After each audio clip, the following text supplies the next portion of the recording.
So in today's video I want to run through the setup. There's a mistake that you're definitely making. I'm seeing loads of students do it all of the time and well, let's stop it and get stuck into it. If we have a think about how we want to hit the golf ball, there's a couple of things that we really want to do, and particularly with, should we say, the irons. Now with the irons we want to make sure that we are sort of covering the golf ball. Now what I mean by covering the golf ball is you want to make sure that your sternum is ahead of the ball itself. So as long as your sternum is a kind of an inch or 2 inches to the left of the golf ball, this increases your chances dramatically of getting a good strike on the back of the golf ball. The second one is rotation. Okay, so if we can get the feeling of turning our chest towards the target as it's moving ahead of the golf ball, this is going to really increase our chances again of getting a good ball strike.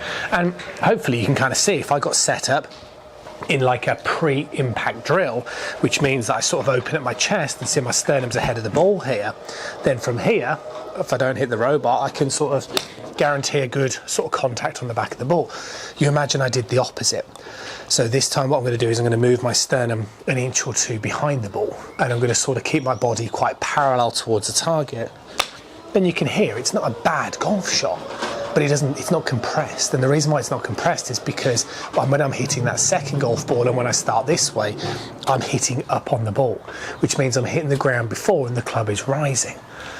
It's going to lead to real lack of distance. So if we can all sort of agree that there'd be a huge amount of benefit to when we hit in the golf ball, we get the weight on the lead side, we get the sternum ahead of the ball, the chest would be slightly open, and that gives us that nice sound on the back of it, then what we now need to start doing is questioning the setup position itself. Now traditionally the idea is that you'd have the golf ball in pretty much the middle of the stance, you'd have your feet pretty much sort of perpendicular towards your target line, and you'd sort of concentrate on the back of the golf ball, and you might have 50-50 weight distribution as you get set up.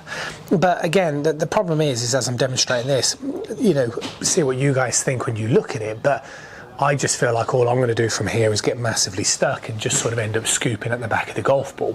So let's make a couple of changes. Now you don't necessarily have to do all of these, and you certainly don't have to do them to the extent that I am.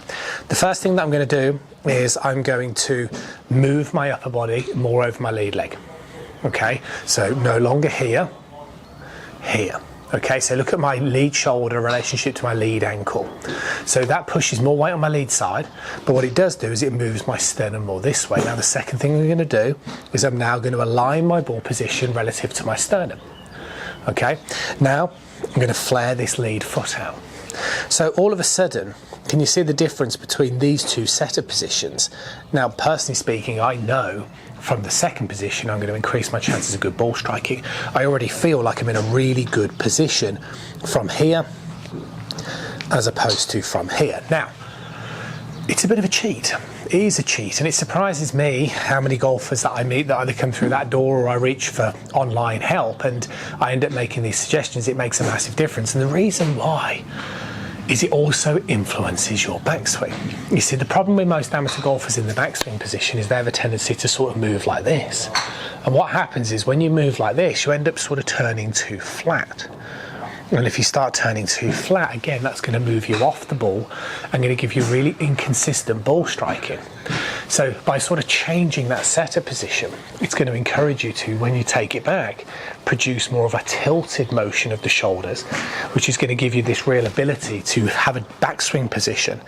So instead of being like this, you can start to be like this.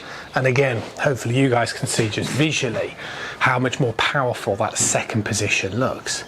Now, my last point would be change the setup position 100%. Be brave with it. Don't even be afraid of experimenting with being slightly open.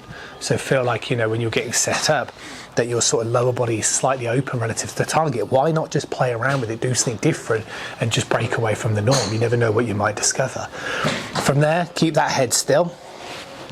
And what you will find is it's so much easier to move down and through the golf ball, as opposed to, again, if you're somebody who's back here and you're going to get massively stuck.